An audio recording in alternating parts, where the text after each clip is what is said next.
Emplear rápidamente todos los medios posibles para debilitar la vida económica de Cuba. Una línea de acción que logre los mayores avances en la privación a Cuba de dinero y suministros para reducirle sus recursos financieros y los salarios reales, provocar hambre, desesperación y el derrocamiento del gobierno. Era esta la recomendación del vicesecretario de Estado asistente para los asuntos interamericanos, Lester Mallory, en su memorándum secreto del Departamento de Estado con fecha 6 de abril de 1960. ¿Ha cambiado en algo desde entonces la filosofía del gobierno de Estados Unidos para rendir al pueblo cubano y a su gobierno? Más de 240 medidas dictadas durante los meses de pandemia de COVID-19 y todavía gravitando sobre la economía y la vida de los cubanos, revela que los pilares de esa estrategia siguen vigentes. Sobre la unilateral política del gobierno de Estados Unidos contra Cuba, que se define en una sola palabra: bloqueo. Abrimos ventanas informativas en esta emisión de Enlace Cuba.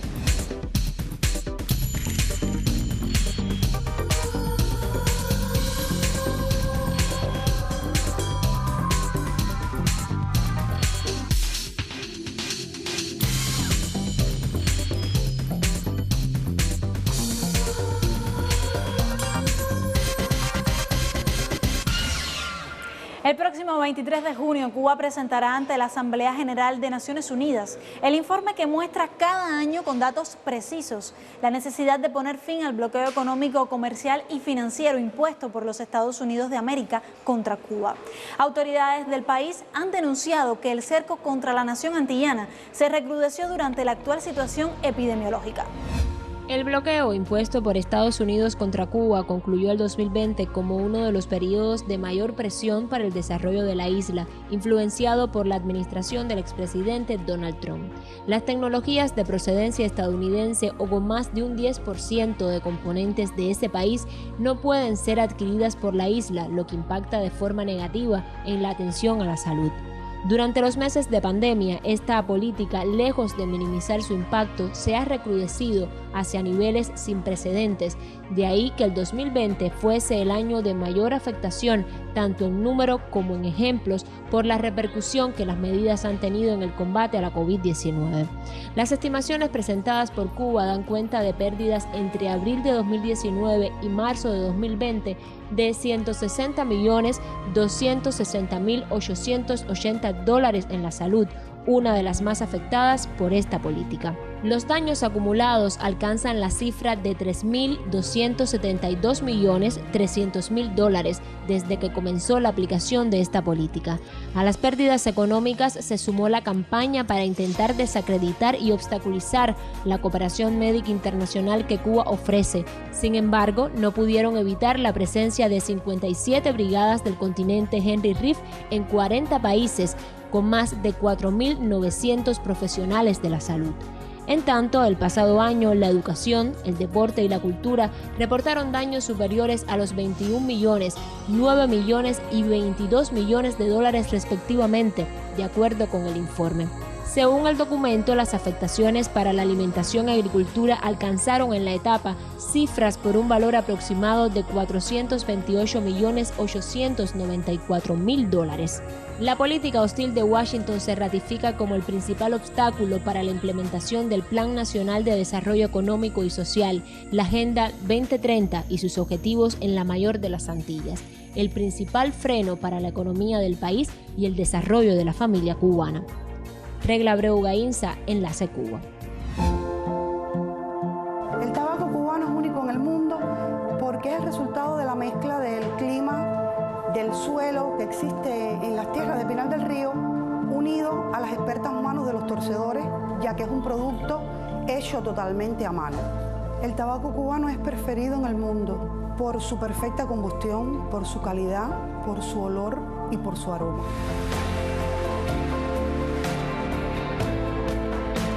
El bloqueo económico afecta a nuestro sector porque dificulta la entrada a través de la importación de los principales insumos que se utilizan en la producción del tabaco terminado.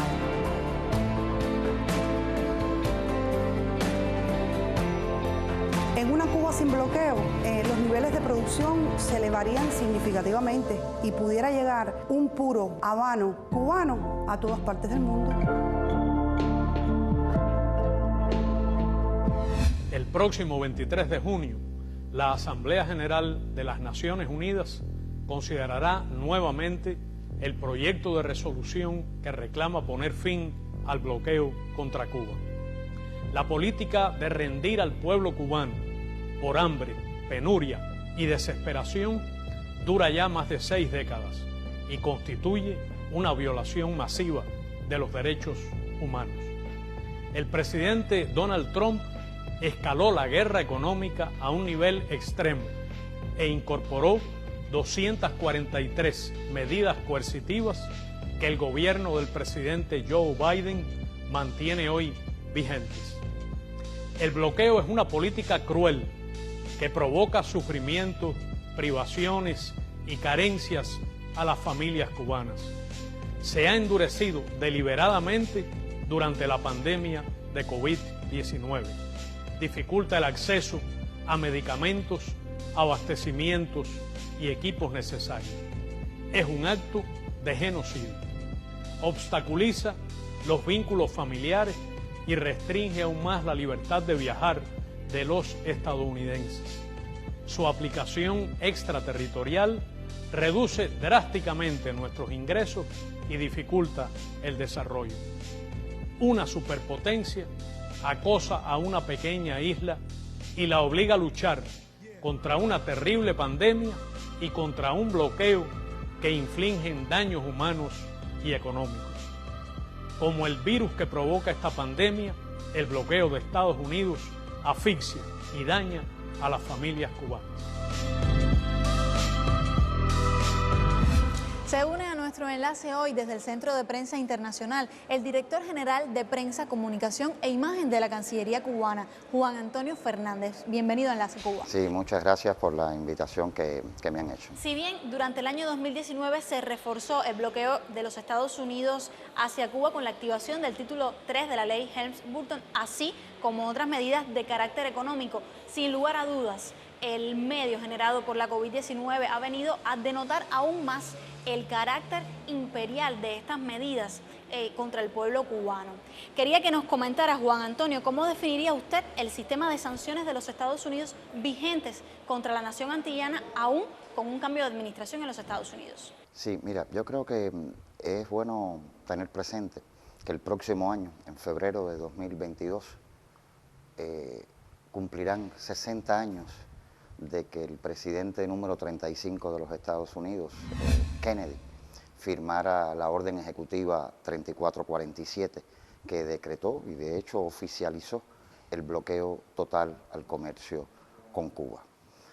Ese sería el antecedente más claro de la oficialización de esta política, pero que en realidad su elaboración doctrinal podemos acercarla a los primeros días, inicios del triunfo de la Revolución y en particular en 1960 con aquel infame memorándum del entonces vicesecretario de Estado asistente para los asuntos interamericanos, el señor Lester Mayori.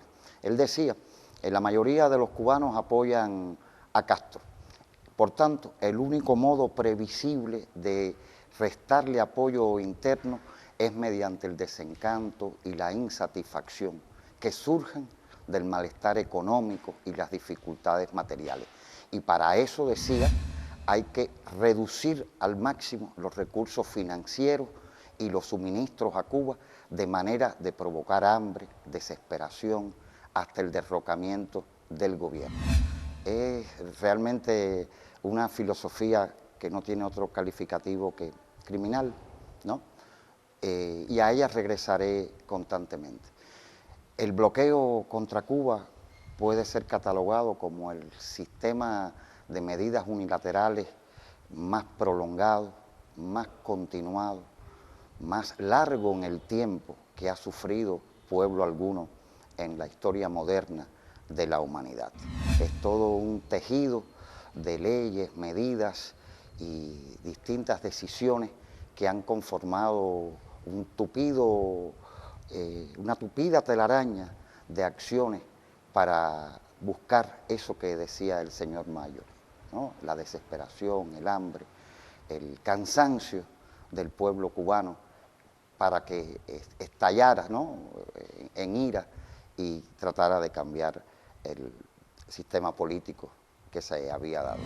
El bloqueo, y es importante también decirlo, siempre se refuerza de modo oportunista. A lo largo de este tiempo, de estos 60 años de la revolución, lo vamos a estar viendo. En particular, en los últimos 5 años ha tenido un recrudecimiento particular, de modo, repito, oportunista, incluso vil, a partir de las más de 240 medidas implementadas por la administración del expresidente Trump contra Cuba durante los 5 años de su mandato.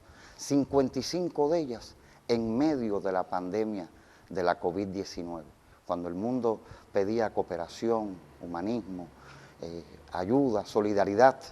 El camino que llevaba el presidente Trump y sus principales asesores iba en sentido contrario. Fueron medidas que no solo recrudecen el bloqueo, como voy a enumerar algunas, sino también que dan una escala superior, nunca antes vista, con nuevos métodos que llevaron a un nivel superior de mayor hostilidad, con nuevos métodos, nuevas formas, el bloqueo contra Cuba. Entre las medidas principales, establecer la posibilidad de demandas al amparo del título 3 de la ley Helm-Burton, el incremento y la persecución a las transacciones financieras y comerciales con Cuba, la prohibición de vuelos desde Estados Unidos a las provincias cubanas, con excepción del aeropuerto de La Habana, la persecución y la intimidación, esta con particular crudeza, a los programas de cooperación que venía realizando Cuba en diferentes países del mundo, de cooperación médica y en particular para el enfrentamiento a la COVID. La eliminación de los envíos de las remesas a Cuba con el daño que significaba a la familia cubana y la inclusión arbitraria de nuestro país en la lista de países que patrocinan el terrorismo internacional según los parámetros que ellos se establecen. Bajo el actual gobierno permanecen estas 243 medidas que son las que hemos conocido. Nada ha cambiado. Podríamos decir que en esencia, bajo la actual administración, se mantiene aquel diseño elaborado por el señor Pompeo, por Bolton y un grupo de asesores que establecieron esta política realmente inhumana y criminal. Cuba necesita 30.000 hisopos, porque está haciendo 30.000 pruebas diarias de PCR. Y el equipamiento lo logramos adquirir, pero hay partes del equipamiento que cuando estaban contratados con una empresa alemana, de pronto se interrumpieron las conversaciones. Y lo que nos dijeron es que no nos podían vender por culpa del bloqueo.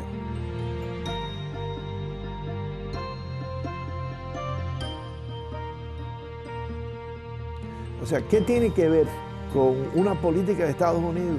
Dispositivos que son para fabricar hisopos. O sea, ¿cómo es posible que la política se haya llevado a cabo, que ponga en peligro la vida de la gente, interfiera en el rescate de la vida de la gente, que es el objetivo de toda la campaña de COVID, es reducir las afectaciones y sobre todo reducir las muertes por COVID y el sufrimiento de las personas que queda con secuelas? Esto es tremendamente inhumano y tiene un costo en la población que es elevadísimo. Una nueva campaña de comunicación define el bloqueo como un virus. ¿Cuán viral ha sido para la vida de los cubanos el bloqueo de los Estados Unidos en los últimos años? Más que una campaña, yo diría, porque es la expresión comunicacional, es el reclamo permanente de nuestro pueblo durante estos 60 años con el acompañamiento de la solidaridad de nuestros compatriotas, del mundo que ha condenado de manera inequívoca la política de bloqueo por lo que significa de ilegal, de injusta, de abusiva. Pero en las condiciones en que hemos vivido durante el último año y medio, en las condiciones de esta pandemia devastadora que ha removido los cimientos de la humanidad por sus efectos devastadores, ¿no?, por el número impresionante de personas contagiadas, se hablan de cientos de millones, quizás cuando salga la entrevista en pocos días las cifras sean aún mayores, por el impresionante número de seres humanos que han muerto. Las cifras daban casi 3.300.000 fallecidos, por los daños indiscutibles que ha significado para la economía mundial y de los países, por sus afectaciones al ingreso personal, al comercio, al empleo. Ha sido este un año particularmente difícil. El bloqueo contra Cuba es como el virus que mata, es como el virus que crea incertidumbre, que crea temor, porque sus propósitos son los mismos, ¿no? Es crear el desaliento, hacer la vida más difícil. Por eso hemos querido, ¿no?, acercarnos a este símil que ha sido una constante en nuestra vida. Durante este año, sí, al tiempo que hemos visto todas estas afectaciones, yo decía ahorita, te comentaba, que de las más de 240 medidas aplicadas por la administración Trump, 55 tuvieron lugar en medio de la pandemia. Sí, al mismo tiempo también creció la solidaridad con Cuba, y lo vemos en esas múltiples caravanas que hemos disfrutado en los últimos años en más de 50 ciudades de los 5 continentes, de amigos solidarios, de cubanos que viven en el exterior, de nuestra comunidad patriótica que siente como suyo el daño que se le hace a la familia por la separación, por las dificultades diarias que percibimos todos en nuestras vidas. Es también el momento culminante para la votación que va a tener lugar por 29 ocasiones consecutivas en las Naciones Unidas, que está prevista el 23 de junio, y que seguramente será el espacio, la tribuna, como ha sido siempre, de la comunidad internacional para expresar su inequívoca condena a esta política criminal y recrudecida en tiempos de pandemia. El creador cubano y cualquier titular de derecho se ve limitado a poder hacer las reclamaciones por la violación de sus derechos morales. Conocemos que en Estados Unidos se utilizan obras cubanas y le cambian el nombre al titular del derecho. Y el creador cubano no tiene posibilidad de ir y reclamar sus mejores derechos en el territorio de Estados Unidos. Ni por la vía institucional, por supuesto, y mucho menos por la vía personal. Los creadores cubanos están afectados y se han visto obligados a poner sus derechos en la administración de otros países para que les pueda llegar su dinero de los Estados Unidos. El bloqueo también es un virus.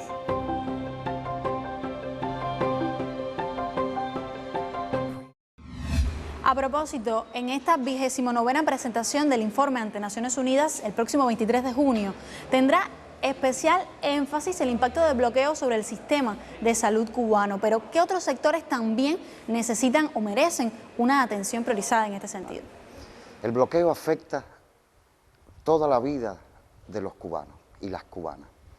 Sucesivas generaciones de compatriotas, mi propia generación, la tuya que eres más joven, hemos nacido y vivido bajo las condiciones que nos impone esta política cruel, bajo sus efectos devastadores, que conllevan carencias, dificultades, obstáculos a nuestra vida cotidiana, que nos las hace más difícil cada día. Esa es la verdad, a partir de los esfuerzos que tenemos que hacer. No excluyo dificultades, errores que podamos cometer, pero es indiscutible que el bloqueo constituye en sí mismo el obstáculo principal al desarrollo del país. Es como, ¿sabes? Es como una gran bola de acero que le pueden tirar, te pueden poner en la pierna, y después te dicen, bueno, vaya a nadar a la piscina, ¿sí? Usted se va a hundir, y después se ríe, mire, claro, la culpa es de él, no sabe nadar. No es que sabe nadar, es que usted le está impidiendo hacerlo. En las condiciones de la pandemia, sus efectos han sido devastadores y se ha cebado en particular en el sector de la salud, lo cual desenmascara su carácter inhumano. Ejemplo de lo que venía diciendo es que proveedores tradicionales de la industria biofarmacéutica se han negado a comerciar con nuestro país, generando un aumento de los costos de los productos y los insumos necesarios al tener que recurrir a mercados más lejanos y por tanto mucho más costosos. Ello, sin embargo, no ha frenado al país a continuar aplicando los tratamientos para la COVID, a realizar los PCR, a haber desplegado todo su potencial científico para poder enfrentar esta pandemia. Claro, el costo hubiera sido mucho menor si tuviéramos desarrollado todo este esfuerzo en condiciones normales. El país, de hecho, enfrenta dos pandemias al mismo tiempo, de modo simultáneo. La pandemia del nuevo coronavirus, la COVID-19, y la pandemia que también es un virus del bloqueo. Ahora, las afectaciones han sido particularmente fuertes en el sector de la salud. Digamos que, según las cifras que ya podemos manejar, entre abril y diciembre del 2020, más de 198 millones de dólares ha ocasionado pérdidas y afectaciones al sector de la salud. Y en su conjunto, en este mismo periodo, casi 3.500.000 dólares. Las cifras están ahí, se pueden consultar en los informes que Cuba presenta cada día. Yo quiero hablar de lo que no siempre se puede leer y constatar con números y estadísticas, porque es intangible. Quiero referirme al sufrimiento, a aquella parte que no es cuantificable por su tremendo impacto psicológico, por las carencias y necesidades que a veces enfrentamos.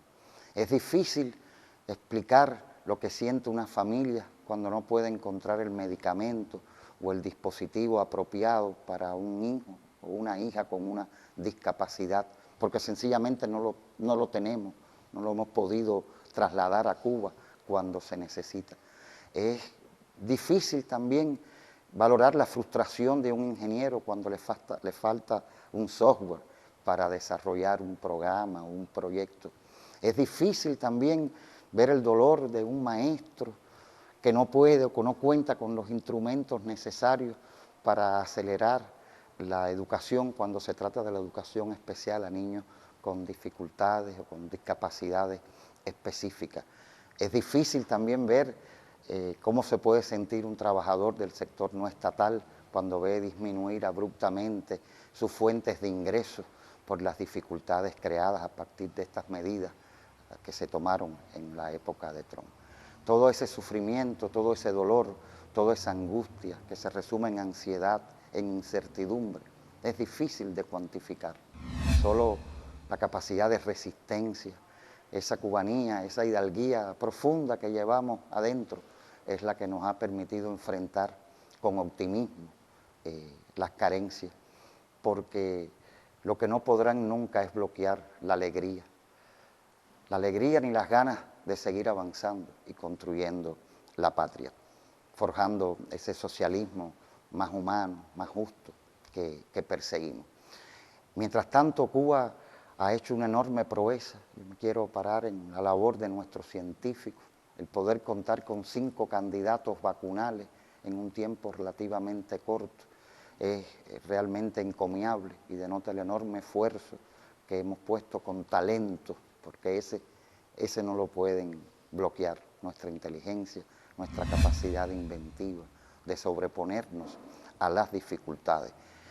Hablo de los 5 candidatos, pero también puedo hablar del diseño y la elaboración de prototipos nacionales, de ventiladores, de haber habilitado en un tiempo récord casi una veintena de laboratorios de biología molecular a todo lo largo del país, de haber contribuido también de manera solidaria con más de una treintena de brigadas médicas a apoyar los esfuerzos de otros países en el enfrentamiento a la COVID. Es en esas condiciones que llegaremos al 23 de junio para una nueva votación de la Asamblea General de las Naciones Unidas.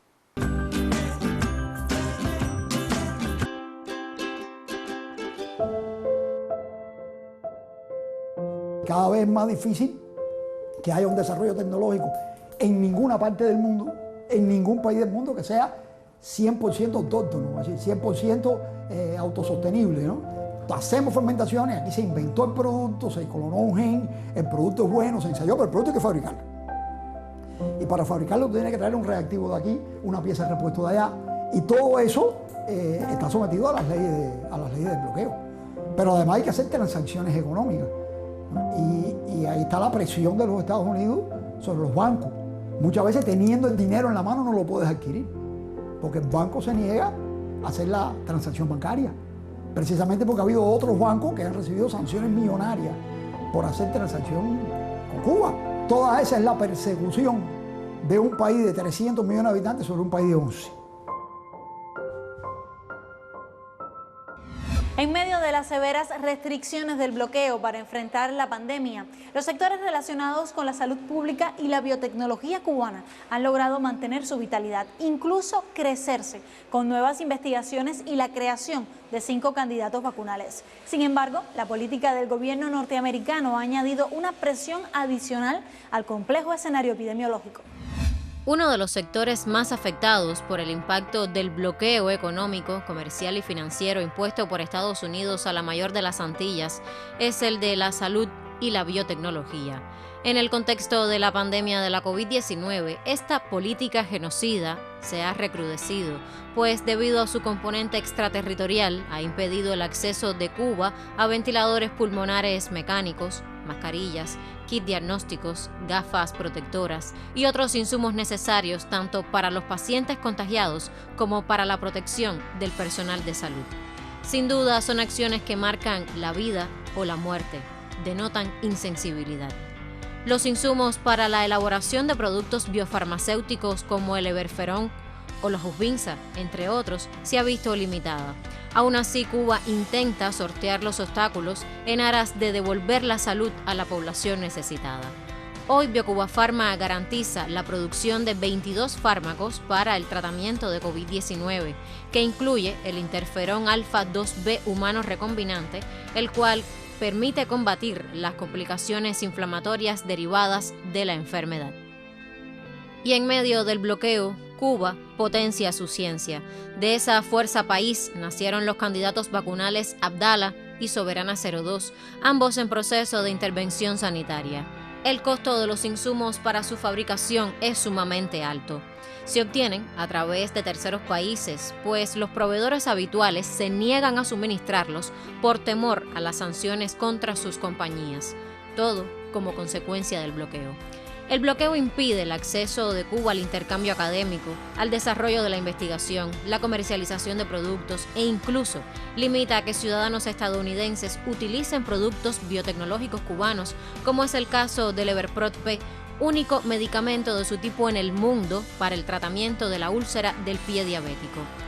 Durante la administración Trump se implementaron 240 nuevas sanciones y medidas punitivas contra Cuba. Estas incluyen 50 medidas adicionales durante la pandemia que impactaron en el sector de la salud.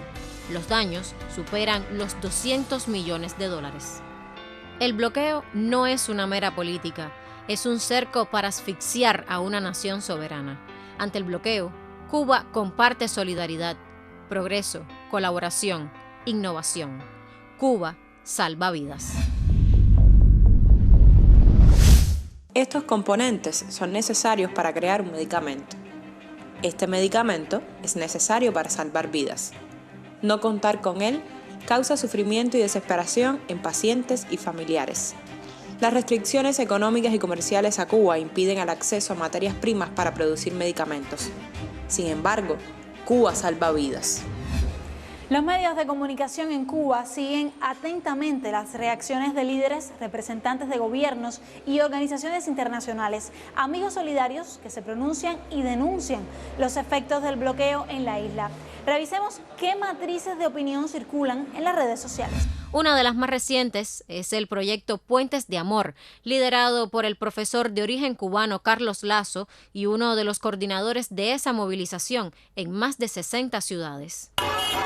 Convocamos, hermano, caravana mundial por la familia cubana, por el cese de las sanciones que pesan sobre la familia cubana. Si hay alguna cerca de usted, únase. Si no hay ninguna cerca de usted, haga una.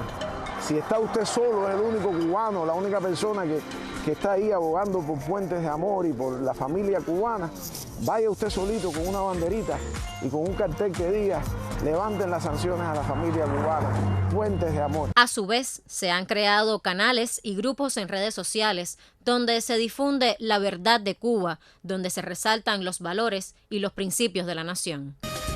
Hoy el mundo alza su voz. Hacemos una caravana contra el bloqueo criminal y genocida que ha impuesto el imperio desde los Estados Unidos desde más de 60 años a nuestra hermana y querida Cuba.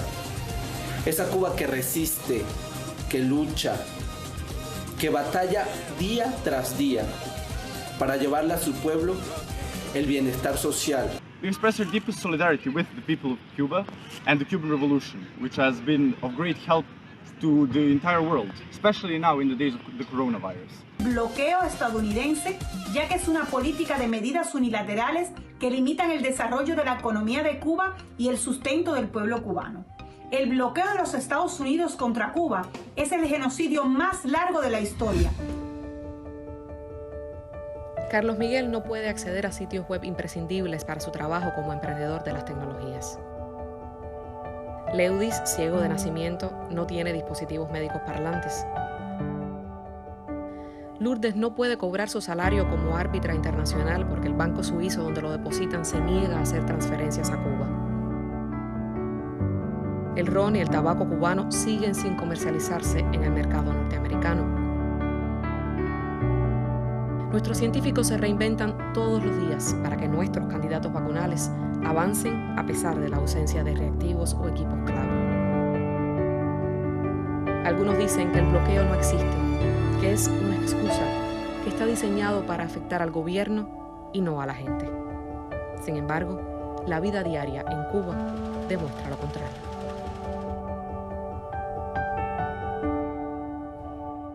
Continuamos nuestro intercambio desde el Centro de Prensa Internacional, ahora para referirnos específicamente al cuerpo legal que sustenta esta política de coerción de los Estados Unidos contra Cuba. Y es que más allá de las leyes que sustentan esta política, quisiéramos que nos comentara al respecto de los mecanismos que han utilizado las administraciones para mantener esta política e incluso para recrudecerla. Yo te comentaba al inicio de tu entrevista los orígenes, ¿no?, de la política del bloqueo, y te hablé de todo este andamiaje, de esta telaraña intensa que se han tejido entre leyes, medidas, disposiciones a lo largo de 60 años para incluso codificar la política del bloqueo. Yo quisiera decir que desde el punto de vista de la ley internacional, el bloqueo constituye una violación masiva, flagrante y sistemática de los derechos humanos de los cubanos y las cubanas. Por su declarado propósito, ese que nos decía ya en 1960 Lester Marjorie, y que ha sido la doctrina esencial de la política de Estados Unidos hacia Cuba, califica como crimen de genocidio con arreglo a la Convención de Ginebra de 1948, en particular su artículo 2 e inciso C.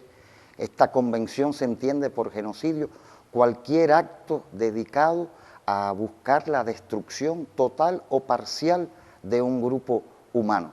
En otras palabras, que someter a condiciones difíciles de existencia a un grupo que puedan significar su destrucción total o parcial es un genocidio. En otras palabras, tratar de rendir por hambre, por enfermedades a un pueblo es un crimen a la luz del derecho internacional.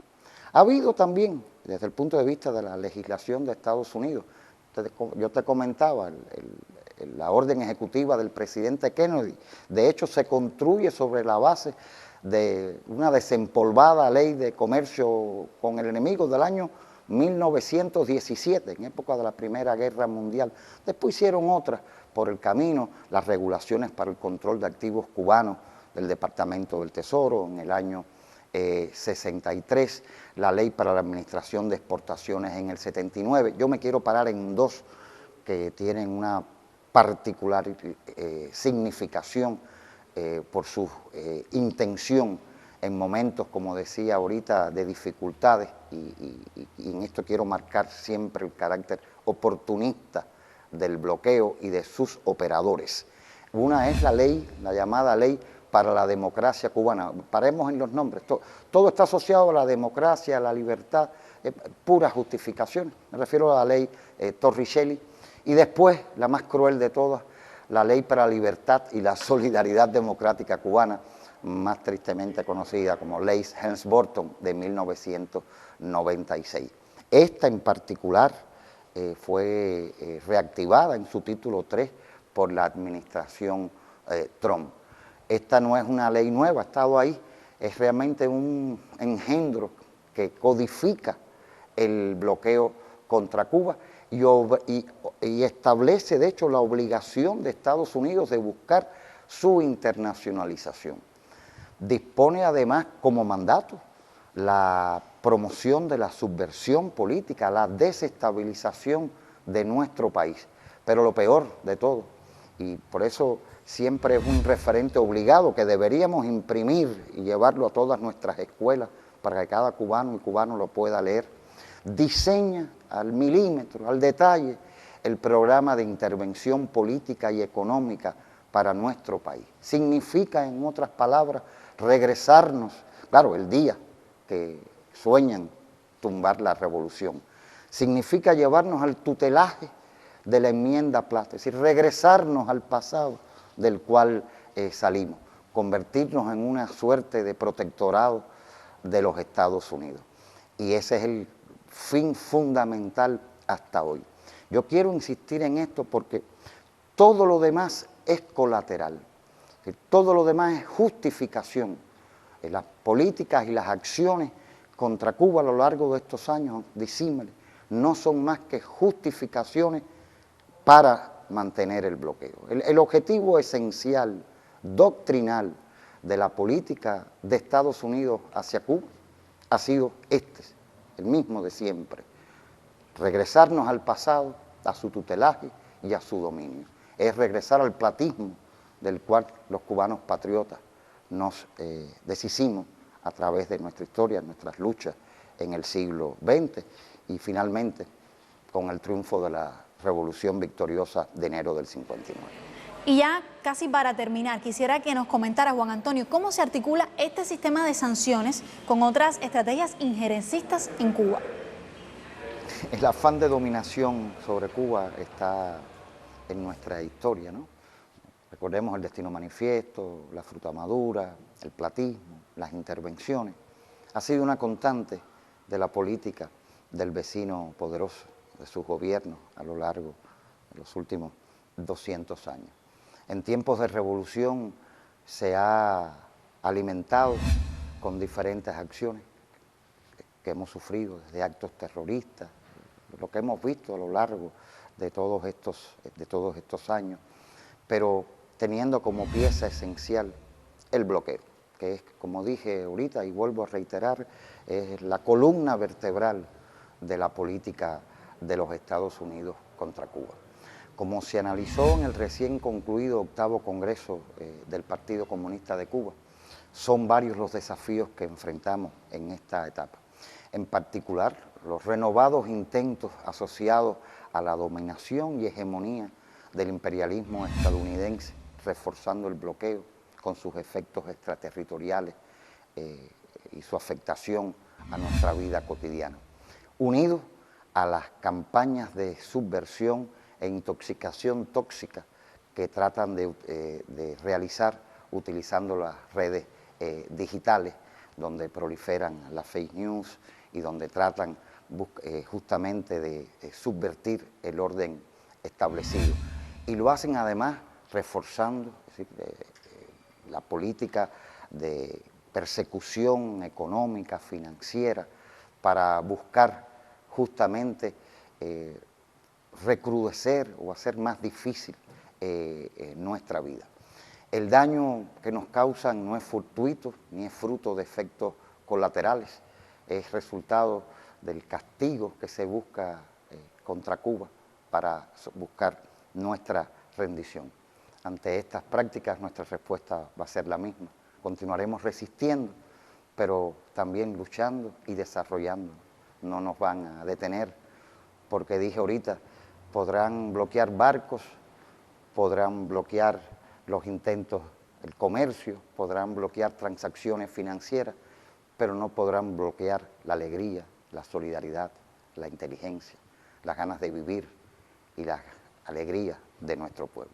Yo con esto creo que logro responder tus preguntas y una vez más agradezco mucho el tiempo y la invitación que nos han dado para estar acá. Muchísimas gracias por unirse a nuestra conexión. Nosotros vamos a una pausa, ya regresamos.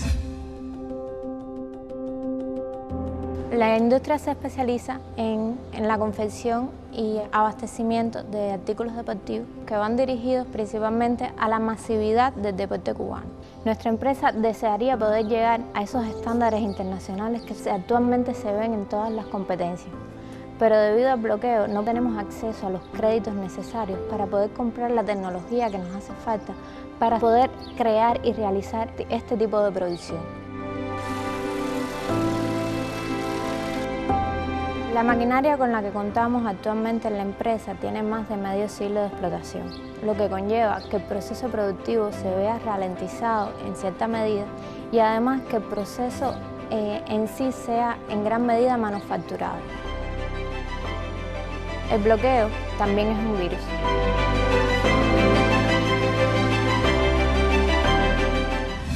Nadie con un mínimo de honestidad y con datos económicos que son de dominio público puede desconocer que ese cerco constituye el principal obstáculo para el desarrollo de nuestro país y para avanzar en la búsqueda de la prosperidad y el bienestar. Al ratificar esta verdad, no se intenta ocultar las insuficiencias de nuestra propia realidad sobre lo que hemos abundado bastante. Se trata de responder a los que con cinismo difunden la idea de que el bloqueo no existe. El bloqueo económico, comercial y financiero impuesto por los Estados Unidos a Cuba por más de 60 años, arreciado oportunista y vilmente en los periodos de mayor crisis de las últimas 3 décadas, para que el hambre y la miseria provoquen un estallido social que socave la legitimidad de la revolución, es la más larga afrenta sostenida en el tiempo contra los derechos humanos de un pueblo y constituye por sus efectos un crimen de lesa humanidad.